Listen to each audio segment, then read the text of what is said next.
going on, Jeromes? It's a beautiful Thursday. It's another day above ground, and it's time for another 7-round Vikings mock. Whoa, that got dark for a second.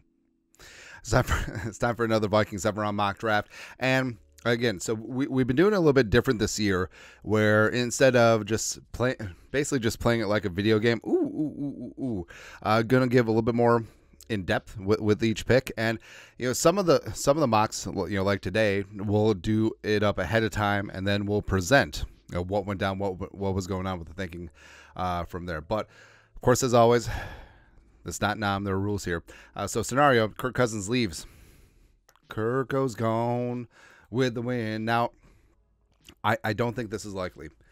I think Atlanta really is the one spot for Kirk, but maybe Broncos, they cut Russell Wilson, they scrape up the cap space, and they sign Kirk and stupid-ass Sean Payton.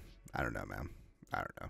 Yeah. But either way, Kirk go gone with the win in our scenario. Jefferson still signed his 4-year extension. Daniil is re-signed with some of the cap savings from Kirko.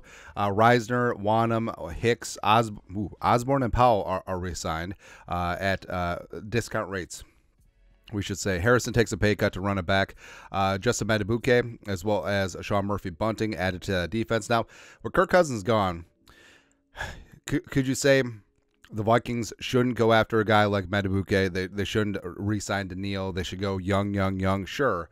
But I feel like the ultimate competitive advantage is having your starting quarterback on his rookie deal. Also, in our scenario, bridge quarterback would be Mullins, but they'll be out the window here in a second, which we'll talk about. So, signing guys and just building around a dude who's making minimal money. Plus, Kirk leaves $28.5 million dead on the books for his void year cap charge. So, having your starting quarterback on his rookie deal is really important. So, getting into this, there's a trade up at the top. I think we know what's going to go on. So the Vikings make some business, make some things happen with the Washington Commies. They gave up number 11, 2025 first-round pick, 2026 first-round pick, and Dean Lowry to go from 11 to 2. Now, probably would take a little bit more, and I'm sure that if Washington was ready to move from 2, there would be other suitors, but don't care. And you know why we're here. That's right. Josh. Not Luke, Josh McCown, reunites with his high school pupil, Drake Maye, and the Vikings get after it. So they got their quarterback of the future. He can't wear a 10. He'll have to find something else. But North Carolina, come on and raise up. So Drake Maye is in there. He's 6'5", 220, 63.3% completion percentage his junior year. Now, his sophomore year is way better, and probably he would have been the number 1 overall pick. He was able to declare last year, but it's neither here nor there. But 3,608 yards passing, 24 touchdowns, 9 picks, ran for 9 touchdowns in 2023. Now, his supporting cast last year in Chapel Hill was not as good as 2022. So that's where the debate starts. It's like Drake Maye, to a degree, had kind of a similar season to Caleb Williams, where 2022 was way better.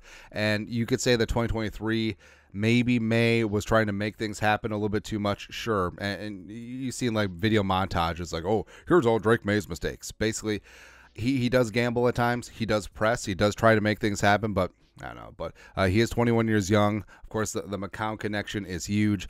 Arm talent for days. And also, he's got balls, man. Well, like there's not a throw that he doesn't think that he can make. And he's not full on gunslinger, but he will take chances. He will make plays with his legs. Mobility is a plus. Needs to work on footwork and consistency. Now, in our we talked about before, I think there's an outside chance that Kirk Cousins signs back with like a 2-year deal that's basically a 1-year deal where it's front loaded with the guarantees, and the Vikings still make a move like this for Drake Maye or Jane Daniels, whoever. Either way, I do think that Maye would benefit from a year of sitting, but also if Kirk leaves, he's starting. Nick Mullins is the backup, Jaron Hall in there too, but Drake Maye would start, and we'll figure things out on the fly. And I think having McCown and Kevin O'Connell there as assets for him will be absolutely huge. So the future is now, old man. That's right, baby. Into the second round. So even with Daniil Hunter back, we're going on the edge. Chop Robinson from Penn State. I think that he could flirt with the first round, especially if he tests well at the combine this week.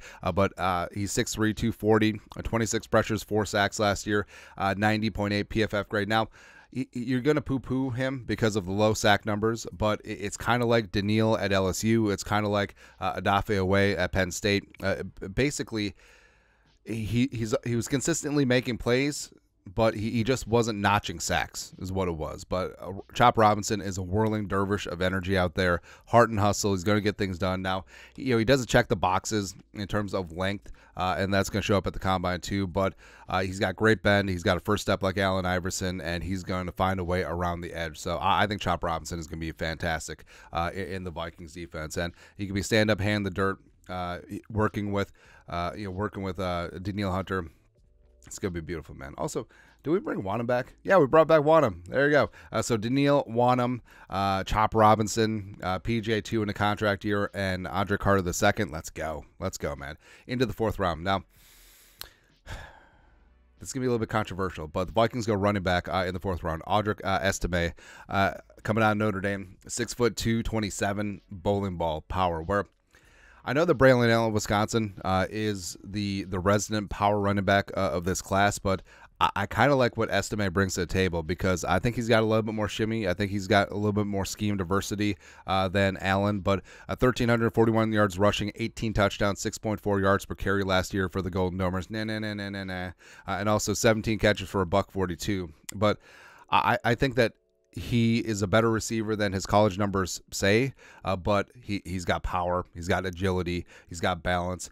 He will bounce off of contact and keep going. He will get into that 2nd and 3rd level. He's got good vision, he's got good patience, can run gap, can run inside zone, outside zone, really is scheme agnostic, and he does have decent bursts for a larger running back. It doesn't have home run speed per se, but overall, I think that he can be a true 3-down back.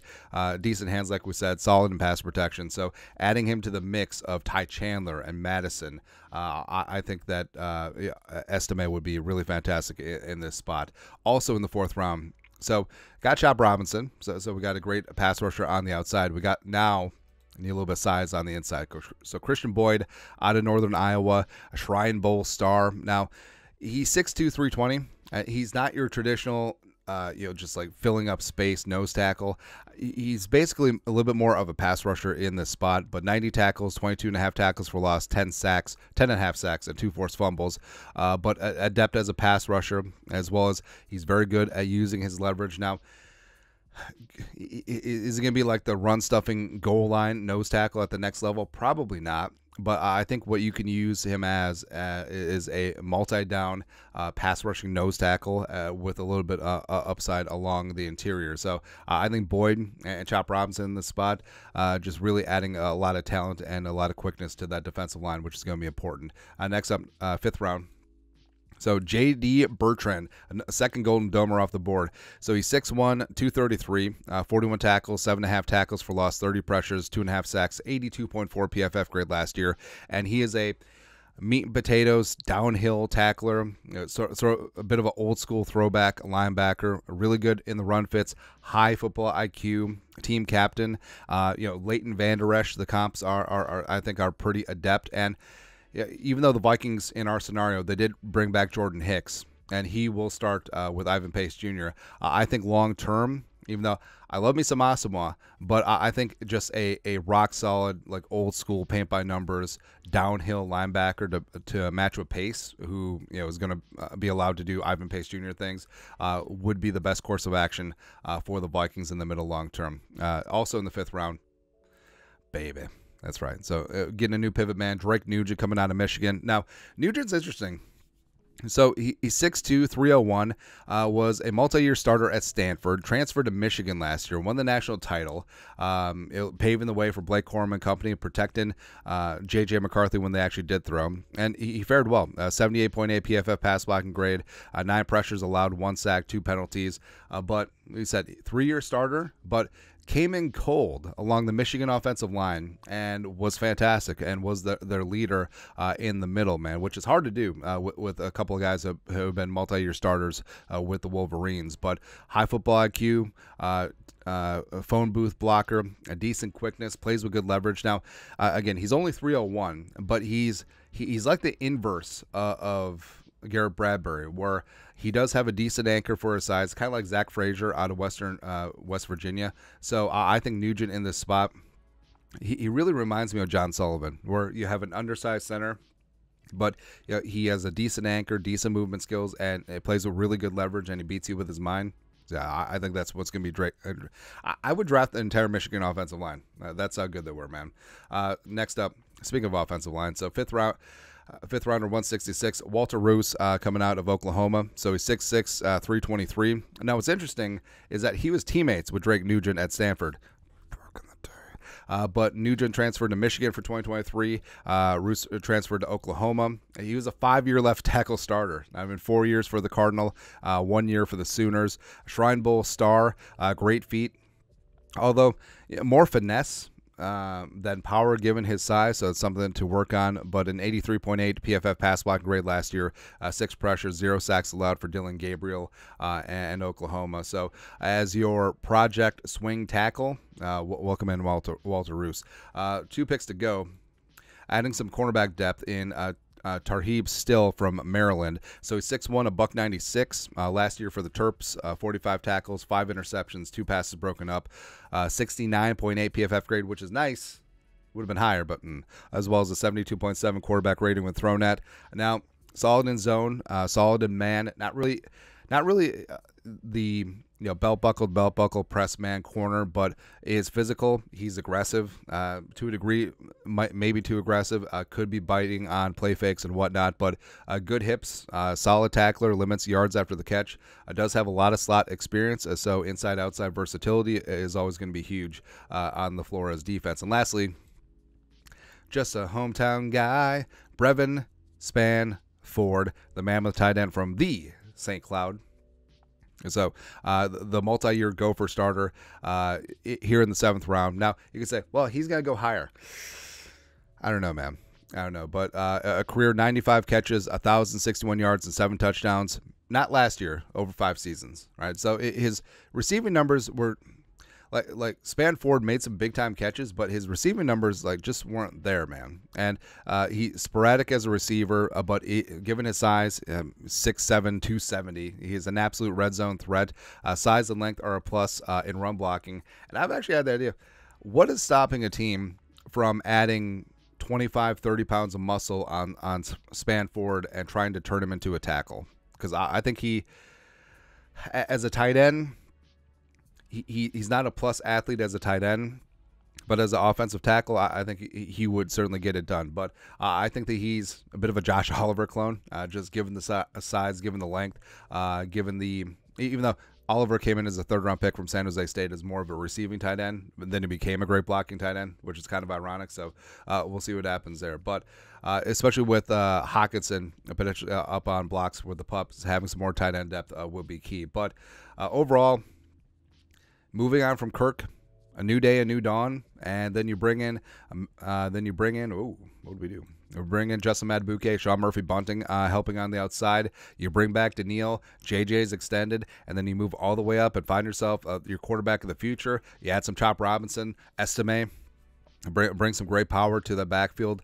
They got Boyd and Bertrand right up the middle, and then Nugent and Rouse as offensive line depth. I think Nugent could take over for Garrett Bradbury as soon as 2025. Still will be great as cornerback depth, and Spann-Ford, you already know, man. So overall, this is how it happened. I'd be pretty damn happy. I can lie, but of course I'm always happy. Who knows? But that's it. Your 7th-round Vikings mock draft for this beautiful Thursday. You guys are the best. You know what to do. Skol, production value.